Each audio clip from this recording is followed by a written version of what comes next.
या देशामध्ये सुप्रीम कोर्टाच्या आदेशाप्रमाणे इलेक्ट्रॉल बॉन्ड आले। हे इलेक्ट्रॉल बॉन्ड नरेंद्र मोदींनी ज्या लोकांना दिले, मग त्यात अदानी सर्व कंपन्या आहेत। या कंपन्यांना या 27,000 कोटी रुपयाचं हे मीटर बसवण्याचं काम दिलेलं आहे। एक तर हे आज मीटर दिलं जाईल त्याची 16,000 किंमत आहे। पहिलं 3,000 शासन भरतं आणि नंतर जे जवळजवळ 12,000 रुपये हे ग्राहकांना भरावे लागणार आहेत।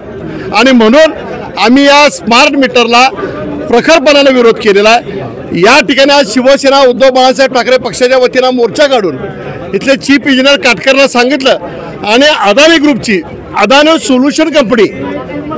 सोल्युशन कंपनीची माणसं जी होती त्यांना आम्ही आज या जागेतून हाकलून लावलेला आहे। भविष्य काळामध्ये यांनी ग्रामीण भागामध्ये शहरी भागामध्ये जर काय मीटरची सक्ती केली तर दाडक्यांना आम्ही त्यांचे टक्कुरू फोडू आणि मीटर बसवून देणार नाही। आज हे जे ऑफिस बंद झाले हे